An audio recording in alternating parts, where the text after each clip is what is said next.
Welcome to Power of the Tribe podcast. I'm your host, John Connors. I'm also the founder and head instructor of Connors Martial Arts in Norwood, Massachusetts. We teach Brazilian Jiu-Jitsu, Muay Thai, kickboxing, and mixed martial arts for kids and adults. Reach out to us, give us a call. We'll help you out. And I'm here with my guest host, award-winning, best-selling author of The Supple Leper. Right. The groundbreaking book of how to lose weight and get mobility through disease. Dan Robin, how you doing, Dan? I'm doing, I'd say 7 out of 10. Awesome. How about yourself? That's a good question. My Oberring had me at about a 62 today out of 100. But I would say I'm probably at about a 7 out of 10 as well. I'll go with that. Yep. And you look great. Yeah, well. You're light, you're fit, you're on track. Got back in after the holidays, pulled it back together. Nice. Through suffering. I haven't quite pulled it together. But I always bring that up about like through suffering because I always get this. I've heard this a number of times of like, you know, I'll say like, well, I don't eat this stuff during the week or whatever it is. And I always have some version of like, oh, well, I love that stuff. And I'm like, well, I love it too. Like there's a misunderstanding there. That's why I bring up on here the double stuffs and you know what I mean? Because I'm like, I like it. I want it. Right. And I hear some version of like, oh, well, I really like to eat this kind, you know, I can't do without and I'm like, I want it too. Like, I feel like I don't know if the word's cop out, but more gently it'd be a misunderstanding to be like, look, I want it too. Because I think we all know, and I think I've been on the other side of it where I've known like women that ate healthy when, you know, in younger days, you know, stayed real fit in college or 20s. And I always felt like, well, she doesn't even really like, you know, like picture like a new agey kind of woman. There's like, she's like, oh, I love the taste of and you hear this too, where they're like, I love the taste of an apple. An apple to me is better than a cookie.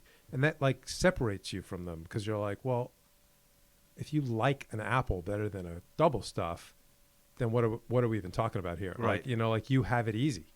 They're like, I don't even want that stuff. They're like, I don't want cookies and ice cream and cake and pizza. And it's like, well, then we're not on the same wavelength.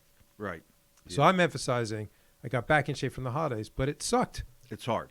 Yeah, like it. Yeah. Like I want it. Like I like effort. Eating. Yeah. And I have particularly childish taste. Like I said, I've said a number of times. I'll eat a ring ding. I'll eat stuff that's like, you know, animal shaped and, you know, stuff that's like for little kids, like cupcakes with like a face on it, like stuff that's clearly, I'm like, you know, my wife will come home and be like, did you just eat something that had like Barney on it and frosting? You know what I mean? Like, I like childish food. I like horrible for you food. I like it. Cheese doodles. Isn't that funny, Dan, that probably the stuff that's the least healthiest is designed for children? For children, yeah. That's kind of creepy. And, yeah, I was saying sinister. all the various doodles. Yeah. Yankee doodles and cheese doodles and but I like it. So that's the misunderstanding where like if I wave off a piece of birthday cake, I'm like, oh no thank you. I'm not thinking no thank you. I don't want it. I'm like I could eat the entire cake. Well, I've had people throw that at me before. Well, it's easy for you. It's hard for me. And that is so annoying, isn't it? It's like what insight? You have the insight of a deity that you can peer into my soul and know how hard it is for me, and it's obviously much harder for me than you. That's kind of annoying, right? Yeah, and it doesn't not only food, right? That can be working out or whatever, anything. or a lot of things where they're sort of like, but the thing is, I think that gets pushed a lot by people. You hear, I used to say it about fighters who would be like, well, I like getting hit, like I like getting punched in the face, like that wakes me up. That, you know, that you hear that a lot, right? Like it's sort of like, I like the feeling of getting hit.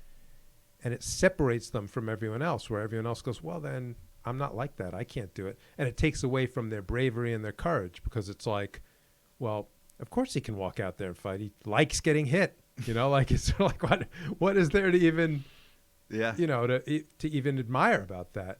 I'm sort of like, I don't think they should talk that way because it's like, yeah, I don't like getting hit, but I do it because I'm braver than you. For a small amount of people, it may apply. Oh, definitely. Yeah. And there's some people that like an apple more than a double stuff. I think so. But don't be reading me and know how hard it is for what I'm doing. You know what I mean? That's a little obnoxious. Because there's lots of things where that applies. And everyone has a different metabolism, so some people can eat relatively the same food and have their body composition will be different. So it's not easy. I mean, we've been programmed by evolution to eat as much as possible. We talked about that on our last podcast. We have this binge chip or binge circuit where if you come across calorie dense food, high sugar food, high fat food, you should eat all of it immediately. Right. And but for me, I suffer like I do, during the weeks when I'm eating healthy. Dan, it makes me feel good to know that you suffer. Oh, good. Well, I think a lot of people out there are probably happy to hear it.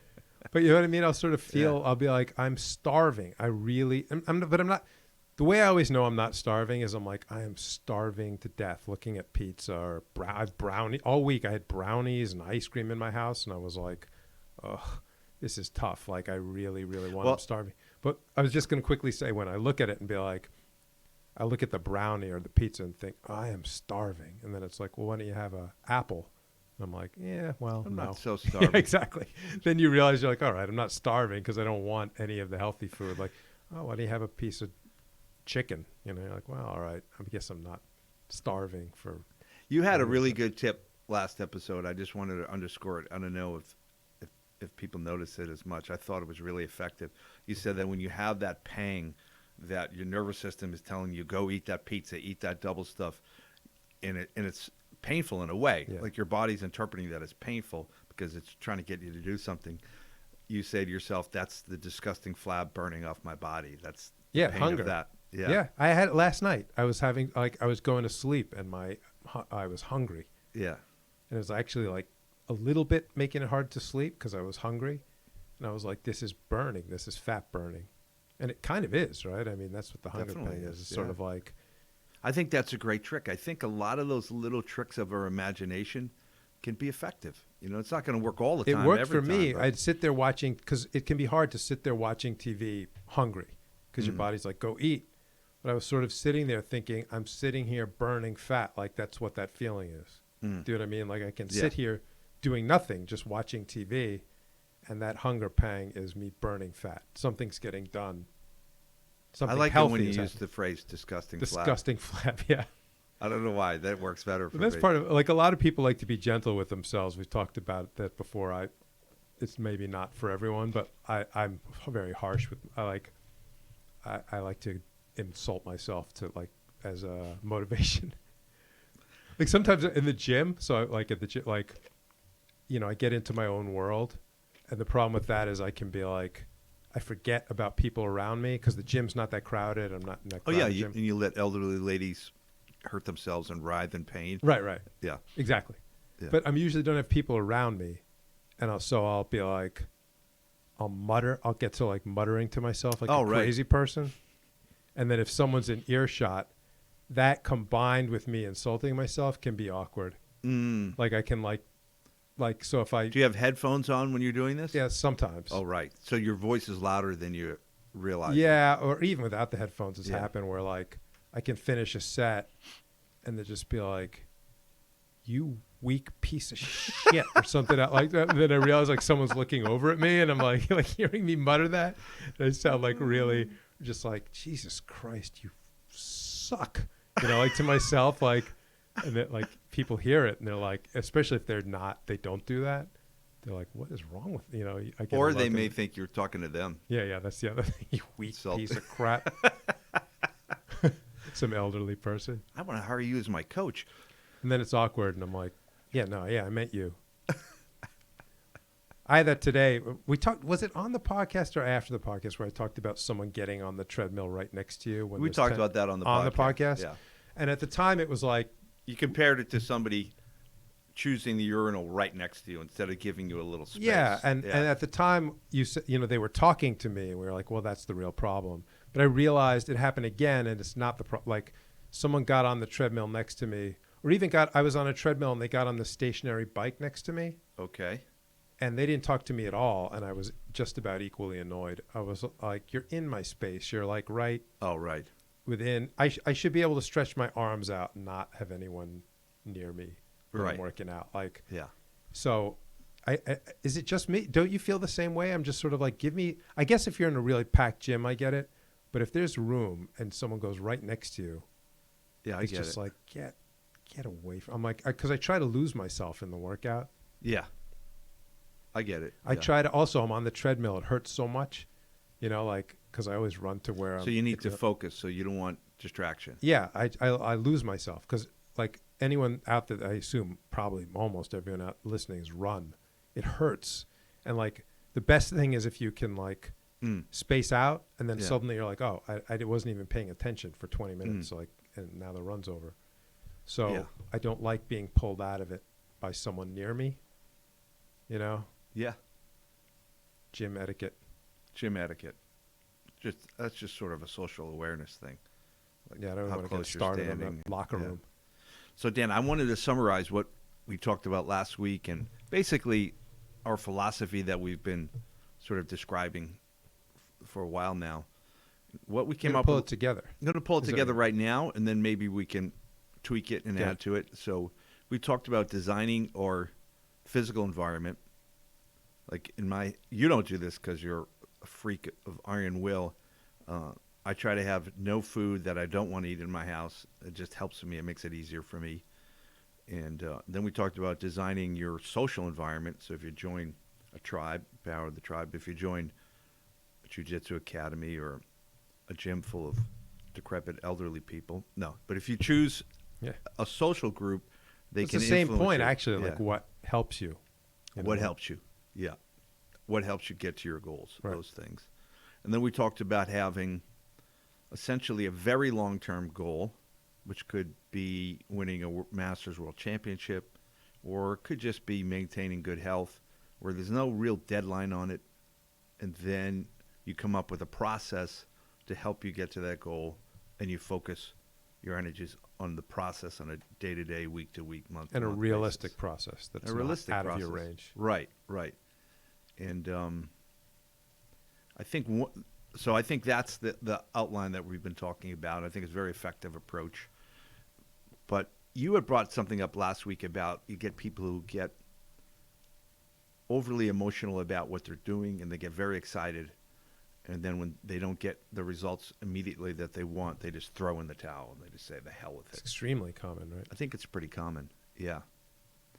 And I had brought up how maybe that's a function of their personality, which is very funny because I think I always reference Dr. Doug Lisle and Dr. Jen Howk on this Beat Your Genes podcast. I think they're listening to our podcast. Oh, really? Because the next episode, they talk about almost the same thing. I'm kidding. They're not listening to it, but they brought the same thing. It's a function. We have had in the past, just a quick aside, like authors we've spoken about contact you or comment about the podcast. And usually we're snarky about it, so then I feel bad. Yeah, we're overly snarky. Like you had to be like, I actually like your book. I did. You did. You did like his book. Yeah. So at any rate, they did say it's personality. So if you have a very open personality, and if you're high in neuroticism, which means emotionally variable, you tend to dive into things completely 100% headlong and then bail on them just as quickly. We all know a lot of people like that. Right. And his point, they also had another point that isn't necessarily a bad thing, especially if you're a younger person, maybe in your 20s, where you're trying to figure out really what you want to do in your life. So dive into a lot of things and maybe something sticks. Yeah, maybe you find something that really clicks with you, and maybe it doesn't click, so you just bail on it. So that's perfectly fine. But there are there's things in everything. There's a guy, Seth Godin, he's an author. He writes about business and marketing and other things. He talks about a thing, he might even have a little book about this called The Dip, where we all have that feeling like we come up with our goal, our process, we start working at it, and then the novelty wears off. So you have a certain amount of energy because you're doing something new, and it's exciting. And then suddenly it's not so new anymore. And it's not so Everyone exciting. feels it in jiu-jitsu. I think so, right? Yeah. And we talked about how we get a big drop-off usually after blue belts. And also because as with anything else, your gains are so fast at first. You're the benefits of jiu-jitsu or anything else are so fast. Right. And around blue belt, it slows down a lot. Like it takes you have to, to go from knowing nothing to blue belt is a huge, you never have a steeper change in your ability than that. Well, a lot of people define blue belt, Dan, as having the ability to dominate an untrained person with similar physical attributes. So you go from, nothing to domination in whatever, a year or two. It's Right. pretty cool. Yeah. Then you have to learn how to dominate, so to speak, people who are trained in jiu-jitsu, which is more challenging. Yeah. And that gets a hard. Slower going. Slower learning curve. Yeah, for the most part. Yeah. So that's the question, Dan, and I don't think there's an answer. When do I persist and when do I bail? How do I know? Because sometimes you should bail, right? And sometimes you should persist. Very, very tricky. Right. I think we've mentioned on here before, that's why I never liked the extreme slogans like never quit, never back down, like sort of, and I it's agree. like, well, that's, sort of, but you know what I mean? Like, Unfortunately, I quit on think things. messages that travel, that are viral and penetrate people's consciousness are ones that are exaggerations, right? Like really strong statements. Right. If you put something out very nuanced, it's too sophisticated. People don't want to listen to it because they got to process it. Including what you just described is what we're talking about, right? Right. Like sort of set a goal and set a process, and that's not exciting compared to 110%, 24/7. That's exciting. That's exciting. Yeah. Right. But sort of set a long-term goal that's realistic and have a process. Well, I think the is long-term sort of not goal. gonna catch I think the anyone's- long-term goal could be very exciting, but the process has to be realistic, and then you can enjoy some progress that's going to be realistic in the meantime. And again, with self-defense and martial arts, you get it to this day. It's less so now, but that's why people learn these 3 moves and incapacitate any attacker, that kind of stuff. That's Right. exciting. You're like, oh, I can real quick learn something. as That's pretty opposed to basic well, you're going to marketing. need a good 2 years. Sounds like, Right. Yeah, basic marketing is you're going to get this benefit quick and easy with little or no effort. And diet stuff People is all love like that. that too, right? Yeah. Don't eat this one food, or don't do this one thing. Eliminate this one thing from your diet. You're Right. good, and That goes back to human nature. Move toward pleasure, away from pain, and conserve energy. So if you're basically putting that message out, this is going to give you pleasure, and it's going to take away your pain, and it's going to take very little effort on your side. People love that there's message. almost nothing like that. There's right? almost nothing like Yeah. that, of course, right? Yeah. Other than listening to this podcast. I mean, Yeah, very little effort and humongous benefits. huge benefit, very little pain, That's occasional pain, maybe. some pain and suffering. Yeah, so that's what I was thinking about, Dan. This idea of when to persist and when to quit. Very tricky, right? Yeah.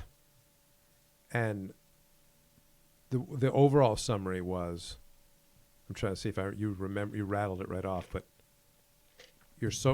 manipulate your social environment, Yes. your physical environment, Yes. and then come up with a long-term goal. and a Long-term plan. goal with no deadline either. Even if it takes you the rest of your life. It's sort of directional goal. And then a realistic So yeah, maybe day-to-day So you're process. saying no deadline is a good part of it. I think no deadline is a good part of it because you never know. If you're doing something big and exciting, who knows how long it's going to take, Right, right? because that's probably against a lot of advice too, right? People I would think it say is. set- Yeah. I think a lot of people think, you got to set a deadline. Otherwise, it's just a fantasy or something. I don't know. So can I ask you a more nuanced question about setting the physical environment, where you were saying, so the example was, I keep all this food in the house, ice cream and cookies and all this, and then I just don't touch it. And you're saying, I don't that think a most lot of people can do most that. people don't want to do it. I don't think most people can do that, Dan. Yeah. But so here's the nuance. All right. Why I can do it. Some of it might be will, but again, willpower, maybe it's willpower, but also I could never do it if I didn't have I'm going to get to eat this on Friday. Do you know what I mean? That's what allows me to do it. So Right. again, it's sort of easy to say you have iron willpower, but it's also like if I said, because some people go on diets and they're like, I'll never have sugar again, something Right. like that. I couldn't do that. Right. But I can do look, it's Tuesday. I can eat this on Friday. I just got to make it to Friday. Yeah. And I wonder if like people need some version of that. So everyone knows cheat days, right? Like diet cheat days. And then there's other versions of it of like, I don't necessarily have to, or like say someone's counting calories and they're like, I can actually get this brownie in and still meet my calorie goal. Like ways to actually manipulate it. And I think that maybe some out is what allows willpower, because you can say willpower with no nuance, like you have willpower, you don't. But again, that's too simplistic, right? I think that's simplistic. I think your very high conscientiousness and your very low emotional variability. So you do have what people would describe as willpower. So you have probably more willpower than the average person, without a doubt. But even you realize it has its limitations, and it can only get you through so many days. It's not going to get you through the rest of your life. So, yeah. But I think so that works for you, and you have self-knowledge. You understand how your body works, your nervous system works, so that works very well for you. But then you take another person like your father-in-law, and in his mind, he doesn't want to use his willpower. So by just saying, I'm out, perhaps that makes it easier for him. You know, it's sort of like going to AA. You're like, yeah, I'm not going to learn how to drink responsibly. I'm just never going to drink again. And so that's probably the solution for some people as well. Yeah. That's the key, right? For each person, and whatever the goal is, figure out what works. Right. Because people don't. I mean, it sounds like an obvious point, but like for whether it's eating or drinking or whatever, a lot of people just like throw up their hands. They're like, I failed. You know what I mean? At this diet or at staying off booze or whatever it is. They're like, I failed. And like, it's just like this spiral. And it's sort of like, instead of throwing up your hands like I failed, start think through what works for you. Right. Or take it away from that stuff to jiu-jitsu, right? Like if it's like, this isn't working for you, try to sit and think like, what will work for me? Coming in more, coming in less. Right. Focusing on this. Or even what technical issue, what do I have to learn? What do I have to do differently technically in this position situation to get a better result? Yeah, jiu-jitsu is great that way. It is a perfect analog for life, I think. If you approach life that same way, you'd probably have a lot of success because you'd be tweaking what you're doing. And part of it is, it's not always, so what I need to do what John does. It might be what you've done is not what other people can do. Right. You know, or right. Like it might be, how do I get there for myself? Definitely. You know, and some people, it might be working hard. You know, some people might be like, I go in twice a day. And that's really how I started being happy. I achieved my goals by constant mat rat jujitsu. You know, like, or some people need to drop down to once a week or something at least until they get their head right. You know what I mean? So, and then there's different approaches that'll work. If somebody's tall and lanky and somebody's short and stocky, they're going to have different approach to jiu-jitsu. So that's probably a metaphor for life too. There's different ways to approach life based on how you operate, you know, what system, what machine you have to be using. So, that's a perfect analogy. My thing with that, with jiu-jitsu, though, they'd always be like, you have to play your game to your strengths. And I'd be like, what's my game? Like, what's my strengths? You know, I'd be like, I don't know. And then it'd be like, well, to your body type. And I'd be like, what's my body type? Like nothing jumped out at me really for any of that. It's like, I'm not super lanky. I'm not stocky. I'm not, you know, it was like, I'm not great at this or that. Slightly above average height. Yeah, exactly. Yeah. So it was always like, tailor your game to your strengths and your body type. And I'd be like, I'm not seeing any. It's all like, it's like one big gray area for me. What's the type that likes kids' junk food? Yeah, exactly. Coming in after eating cupcakes. That's very funny. So that's, I think we solved everything, Dan. All of life. All of life. Solved. We could go home now. I know. This, like many of our episodes, you have to listen to 3-4 times to get the entire message. I think this is helping people, though, Dan. I heard this story about, I don't think I mentioned it before on the podcast. There was some video game called Tetris. Are you familiar with that? With Tetris? Yeah. Yes. I'm not. I don't know. You don't know Tetris? Is that the one with the shapes that fall Yeah. down? You had brought it up before. And did I? Yeah. Yeah. I know I don't think I've Tetris. ever played it for whatever reason. It just missed me. I'm not a big video game guy because Yeah. if I get into video games, I'll stop absolutely know eating what and Tetris stop is. sleeping. I'll fall into one of those things. I might have mentioned this, maybe even on the podcast, but when I used to, I'm a little sad I've lost the ability to play video games. I don't have the patience. Yep. Like I used to play, I'd stay up till 4 a.m. with friends Mm. playing Mario Brothers, trying to get through a world. Now I die twice, and I'm like, I'm out. You're out. Like I don't have Screw it. it. I got the patience. Then Yeah. you die 50 times. Now I'm Mm. like, what am I wasting my time on this stupid thing? Yeah. So I can't play them anymore. But I did say, and I heard this about Tetris, although I wasn't a big Tetris guy. I have had it where I played a video game so much that I started seeing my reality in terms of the video game. I remember sitting in class, I play Mario Brothers so much that I'd sit in class and there'd be the blackboard or the whiteboard The or whatever desk. that. And I'd think if I was a Mario character, I'd jump on the desk, then the teacher's head, then run across the blackboard. That all of reality looked like the video game situation to me. And I heard that from people that played a lot of Tetris, that they just look at the world and be like, I'd slide a square in there and I'd slide one of those pieces in there, and it can really get in your brain. I bet, yeah. I think the research says now that anything you learn in a video game just increases your ability to do that video game, and there's virtually no carryover into anything else in life. It doesn't help you I'm not anyway surprised. else. I've often complained that concept is true with a lot of things, where it's frustrating that the thing you work on helps a lot about that particular thing and not so much. It can be frustrating that it doesn't spread. Just take working out. Yeah. You can do curls and be like, it's only helping me with curls, and then you change the angle and you're much weaker. Mm. And that can be a frustrating thing where you're Yeah. in life in general, where it's hard to get a broad to advance in a broad sense in almost anything. It's very hard, I think. Yeah. It's whatever exactly you're doing. You know what I mean? You can be I can run a marathon, and then so my legs should be strong, but then you try to squat and you're I don't have strong legs somehow. Yeah. It seems only if you have some deficit, if you have less strength than the average person and you somehow get to the average, that'll probably improve some sports like football, maybe baseball, something like that, Yeah. So Tetris. So a lot of people play Tetris. And at some point, there was some person who had the highest score. Somebody else came very close. And they sort of came up against this 4-minute mile where, this is the best score humanly possible in Tetris.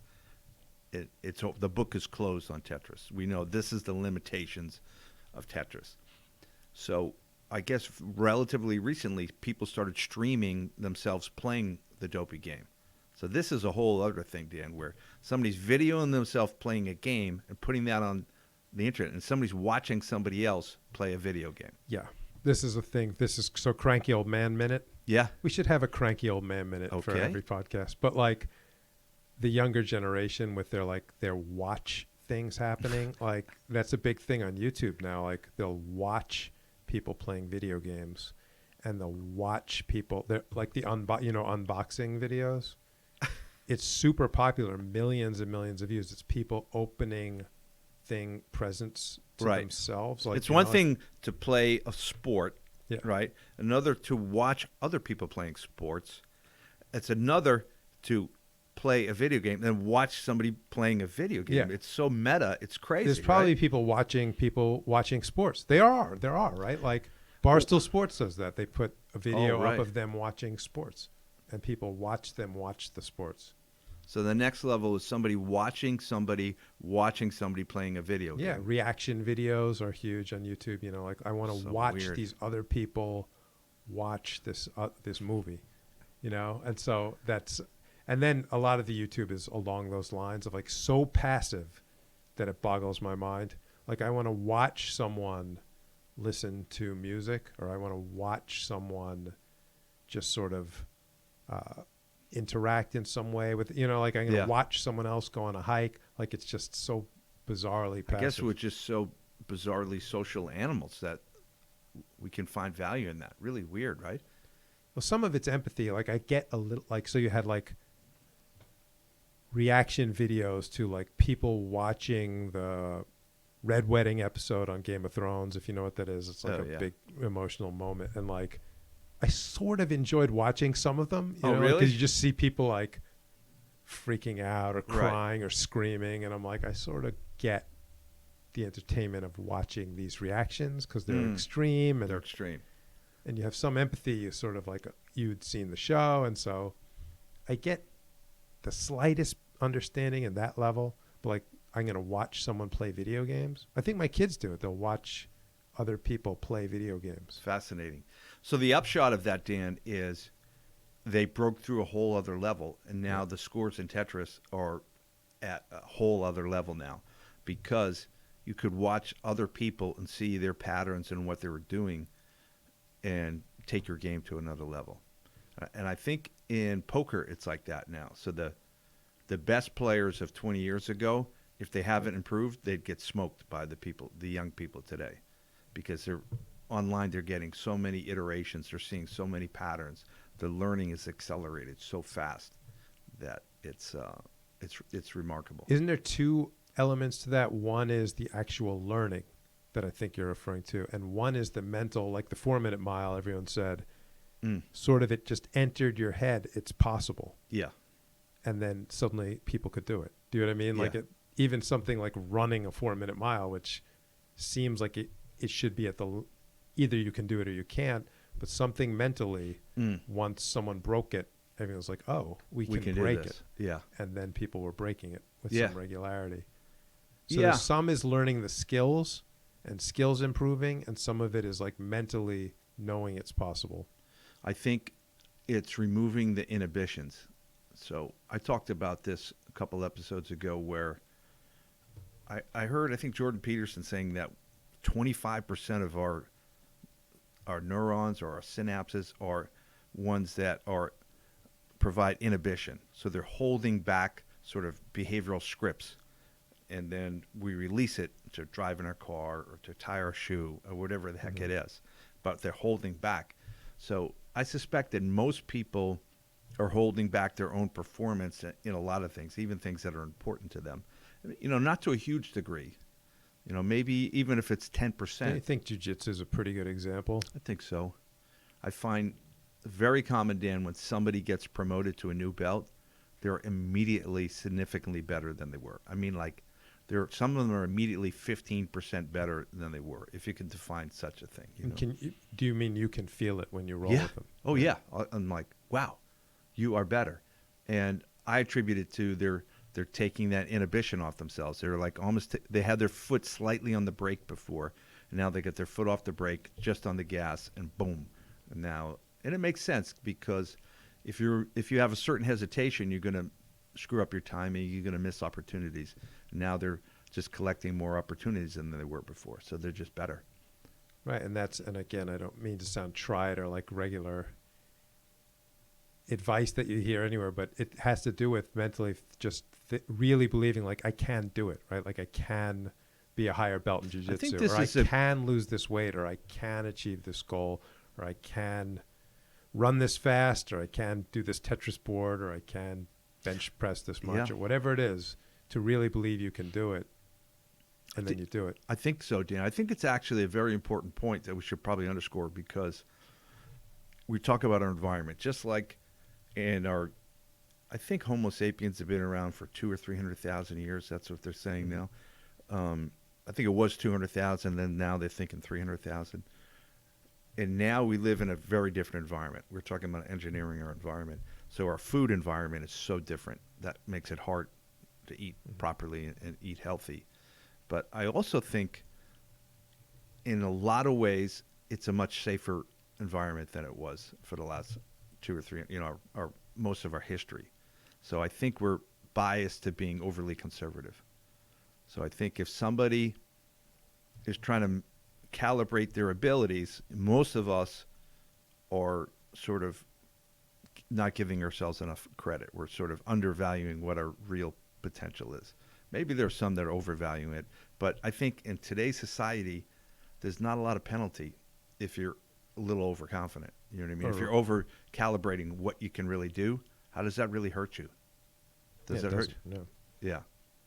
Yeah, you're saying as opposed to if you're like, I can make this jump across this canyon, and like you're caveman, like you there's like, and you're off by 5%, you're dead. Yeah, right. Exactly. Right. I can kill that mammoth. I can outrun this leopard, and you can't. Yeah. You're 4% slower than you thought you were, and now you're not here anymore. There's more of a cost. But at the same time, I think it's the same point where you had real motivation back then. You know, you're like... It's life or death. So you're going to run that 4-minute mile with a saber-toothed tiger chasing you. Oh, interesting. But now, you know what I mean? Like if you don't make it, you don't make it. You know, like, or if you don't, you sort of... Any one of these examples, jiu-jitsu, like if you don't make it, you don't make it. You know, if you don't... If you get tapped, you tap and you move on. It's not a big deal. Yeah. Yeah. And so all of our, across the board, all of our motivation is a lot lower than we're designed for, right? Like our motivation, our incentives are not what we as humans are designed for, because we're designed for... I don't know what you're talking about. We're designed for life and death. We're designed for... We're designed to survive and reproduce. Yeah. I need to run this fast. I need to achieve. I need to find that food. I need to... And now, there's almost nothing like that. Like if you do nothing, you're basically fine. You'll still get fed. Oh, right. You'll still live. So that's what I'm saying. Like we don't have the strength of motivation that we as organisms are designed for. We're designed to be fighting for our lives all the time. Yep. And now, not all the time, but when we have to, and then rest when we don't have to fight for our lives, probably. Yeah, but most animals, they're waking up and they're not fighting for their lives all the time, but they're like, I better find something to eat. Right. If not today, tomorrow, you know, like, or pretty soon. There's urgency all the time. And we were no different. I think there was urgency, real life and death urgency all the time. Like it was like socially, it was like if I... Right, and we have that chip to conserve energy. So you're saying since there's real no life or death urgency around us, it's really hard for us to do anything. Right. And I think it used to be all the time. It was sort of like even just interacting with people around you. It's like if I do it wrong in the caveman tribe, someone will club me to death. Do you know what I mean? Yeah. Like even just social interaction. Yeah. There was real cost. Yeah, if you embarrass yourself in front of potential mates, you may end your gene line because they're like, yeah, who wants to be with that doofus? Because you probably had a limited amount of opportunities to mate. And, it's over and you could you, screw them all over. Yeah. And you couldn't pack up and move to California and start over. So we're throwing a lot of examples out there, but it used to be real urgency. And now there's not much urgency for anything. Probably not. For any goal. Like in a way. Yeah. You know, in a way, you're not going to die. No. You know. And then it's so funny that the news media, for the most part, push the button of fear and crisis and panic. Everything's a crisis, right? It's a crisis, this crisis, that crisis. And people get this sense that we're living in horrible, horrible, perilous times. It's really kind of crazy, right? I've heard someone, I'm sure we've actually talked about this where it's sort of one of these ideas like these are the worst of times is the sort of the narrative in the news. Crazy. But it's sort of, the obvious point is where and when would you rather live? You know, where would you move to? What time? What time era? It's so annoying when somebody says, "Yes, your generation put us here. They ruined it for us." Yeah. Ruined it for you? Yeah. You want to go back 1,000 years, live then? Good luck to you. You know, it's crazy. It's so silly. Yeah. You want to go back? Yeah. 30 years? I don't know. And you know, like it's just, you can always spin it as, but that's also true. I think maybe people are drawn to it. They're drawn to the excitement, like of this. It definitely appeals to us, and our. I think humans have a negative bias. We're looking out for danger, probably more often than not. Yeah, and it sparks that excitement. It sparks your nervous system as opposed to just that. Oh, you're right, because it's like you said, we don't have anything to get. Yeah. We don't have saber-toothed tigers chasing us. That's funny. Yeah. So that whole Tetris thing, I realized there's an analog in jiu-jitsu where now you can buy all these instructional tapes by the best people in the world. Or tapes, that's how old I am. Instructional videos, yeah. It's endless, right? And people are getting better faster and faster and faster, yeah. Yeah, it's a little bit like that Tetris model where people are going to get better faster, yeah. Because you don't have to do as much trial and error. Well, Like back in the day, you have to go to the gym and try stuff, and it doesn't work. Try something else, it doesn't work. Now you can just mimic the patterns of the best in the world. So why would you use too much trial and error, you know? Well, people before you have gone through the trial and error themselves, and they are thrown out the stuff that didn't work. You know, you Yeah. don't have to see it. You don't have to do it anymore. Right. But I do notice there's different personalities where there are some people, Dan, that want to figure it out for themselves. You know what I mean? Yeah. They don't want you to tell them, here's a good way to do it. They just want to figure it out for themselves. And I think it's a big handicap. It makes your learning curve so much longer. It's so much harder to get to mastery that way. Right. So you're saying you should take the advice and tweak it based on what feels good for you, I think as so. opposed to yeah. not listening. Yeah. I mean, the challenge now is you have to curate what you're going to focus on because there's so much great information out there. But, yeah, probably find some world champion that seems to have a similar body type and personality and probably mimic and learn their game and make some variations on it. Yeah. There's always that thing of having to be careful about mimicking a world champion. Because I always use the example of like Michael Jordan teaching basketball and being like, and if you're at the free throw line and there's Just dunk it. and there's a half a second, yeah, just dunk it. You know, exactly. And you have a slight opening of a half an inch, dunk it. And you're That's like, "Oh, that's a great can't," point, Dan. You know? Yeah. Like I can't, you know, and so That's a you great have to point. watch out for that. But I think jiu-jitsu is so technical and for the most part relies less on physical attributes that's less of an issue. Like you don't have to be able to jump high or run fast or bench press 500 pounds, Right. and you can still be a world champion And or high level. Yeah, I and should say. you earlier had said, yeah, maybe you don't pick the person to mimic the guy who's, you know, if you're tall and lanky, don't mimic Paul Harris, A short, stocky a dude. short, stocky, Yeah. really strong guy. If that's not your body, you know, find the right person to try to mimic or emulate. Yeah, definitely. And you don't have to choose just one, but yeah, that's probably the challenge now is to sort of limit your focus. Like, what are you going to focus on? I guess that's the challenge for everything in today's world. Where am I going to focus my attention? So a quick, I'm actually curious about this because I think a lot of the people from your like almost first or second generation jiu-jitsu, like from the area, they don't, you know, and a lot of those guys from back then are so good now that I feel like there's a reluctance to say people are getting better faster now because they'll be like you can look back and say, oh, it was all killers back in the gym back then. I think people are definitely getting better faster. But the thing I always point out is I heard lots of stories back then about like I'd been doing it 3 weeks and I entered a blue belt tournament and I won. And I think that's all gone now. Oh, like, yeah. you know what I mean? Like, so I think that's evidence Dan, to if me you go to that a it's gotten major, better. you go to a major tournament, the blue belts are phenomenally good. It doesn't make any sense. They're so good. You hear stories now about blue belts winning overall and, you know, winning. I think there was a blue belt at the ADCC who did really well. Some young kid who was like 16, and he's world class. Yeah. Yeah. So that's the evidence to me, the hard evidence that it's changed. They're like, that just doesn't exist. You can't, no matter how athletic you are or good at it, you can't say, I've been doing this a month and now I won a blue belt tournament. No. Impossible. Yeah. Definitely. But don't you remember stories from back then? Like A little that? bit, Like yeah. No, it was, I yeah. heard a few, yeah. Yeah. It's at a different level now. There's more people participating, and they're sharing their videos, they're sharing their ideas. That's the whole thing. That's how you get real improvements in technology, so to speak, is through sharing of ideas. Have you ever heard of the book Guns, Germs, and Steel by Jared Yeah, Diamond? I read it, yeah. Yeah. So I read it when it come out, like 1992 or something like this.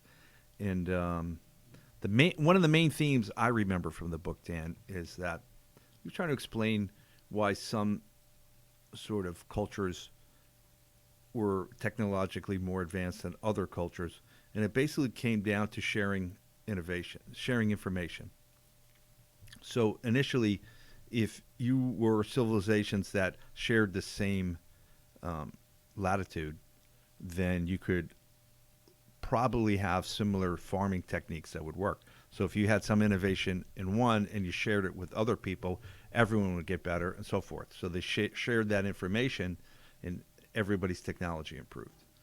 And so the civilizations that probably had less sharing are ones that are isolated, like an island community or something like this. So that was his idea of like, that's how technology works. That's how innovation works. And of course it is, right? And that's how culture works.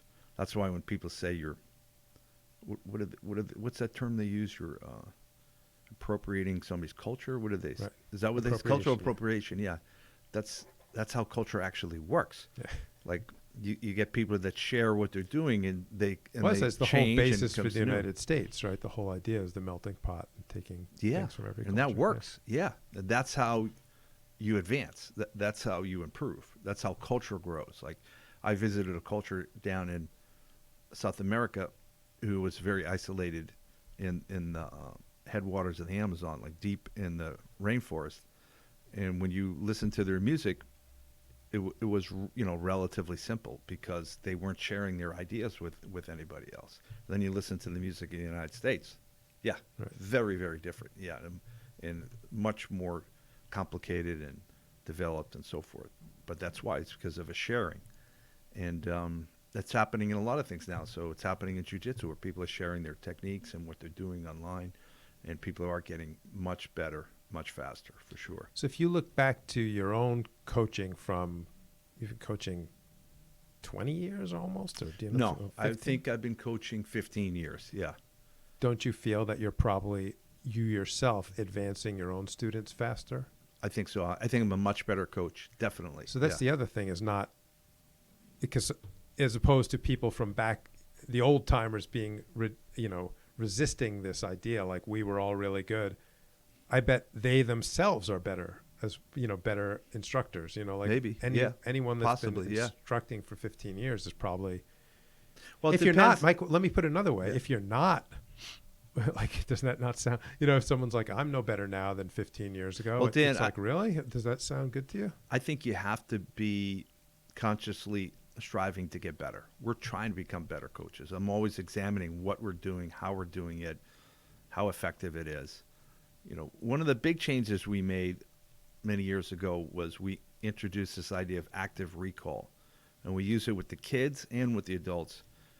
But you really see the difference with the kids. So the way you probably know what active recall means, but I'll explain it to the audience. If we were to explain a technique, maybe it has 5 steps. I go through it with a training partner. We're going to grab the wrist, and then we'll grab the elbow, and so on. And we walk through it about 3 different times. And then the active recall part of it is we start asking the students, what's the next step? So what do we do first, Timmy? Grab the wrist. Okay. And then, Stevie, what do we do next? And since that is our habit, students know they're going to be asked. It just primes their brain to pay better attention.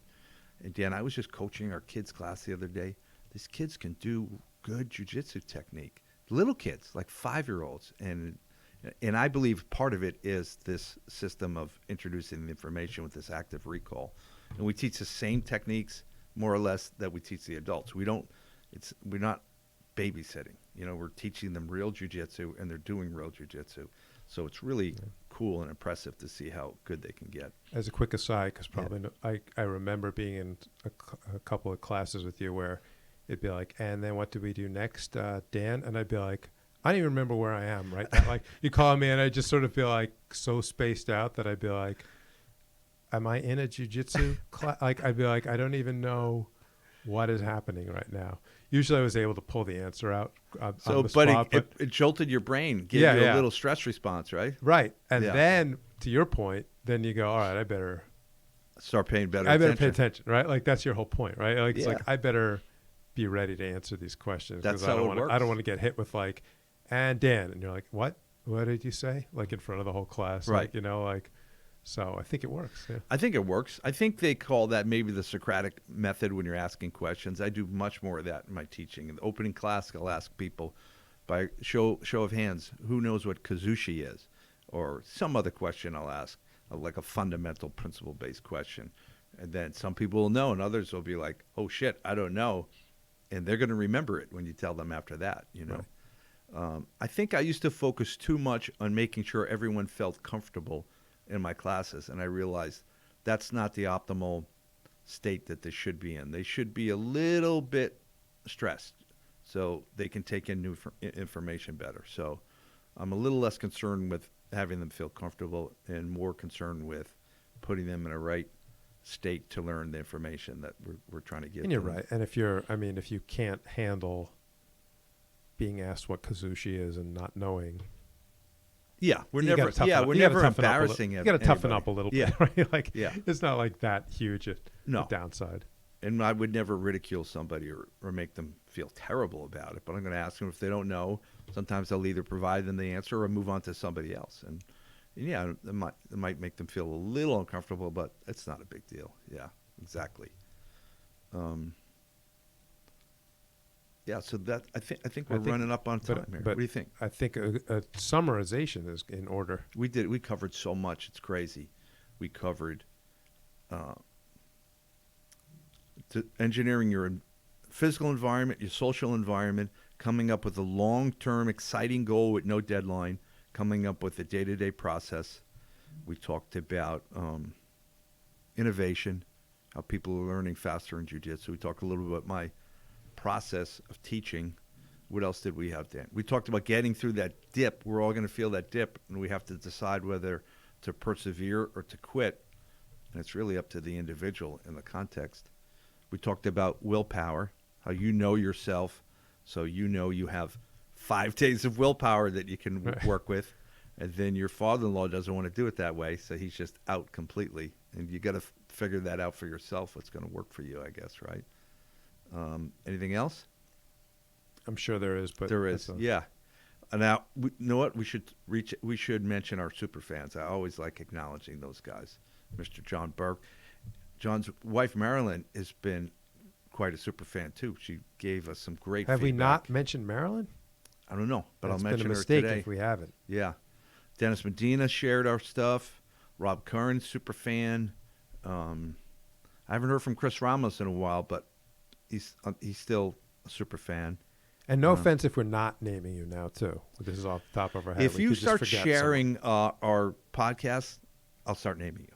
You know what I mean? That's all it takes is when I put it on Facebook, just share it. That's it. You don't even have to Sure, comment. that's the like new it. goal. That's the new goal. Share it. Share. I think Tyler King, shares it.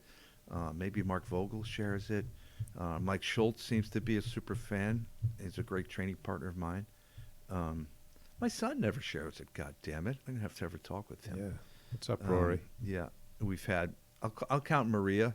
Kipreos is a super fan. She's been interviewed by us as well. I get a lot of people that mention it, the podcast, which I think is funny, and I don't even think of them listening to it. You know. So, Oh, yeah. It's just happened to me. I ran into someone where I was talking to someone saying about my early days in jiu-jitsu. yeah. And I was like, yeah, well, before that I had done karate. And they were like, yeah, I know, like you did. And they were talking about all my old karate experiences. And I was like, this is so weird. Do you know what I mean? Like I still go through life. I don't picture anyone listening to this. And then I Right. run into people and they're like, yeah. And they know things about me that I said on here. Very And cool. It's sort of cool. It's sort of funny, sort of weird too. Awesome. Well, But if you are a big fan and we don't mention you, I mean, we'll mention you next time. Like we Definitely. just forgot right now. share this next podcast episode, and you're going to get a mention for sure. Awesome.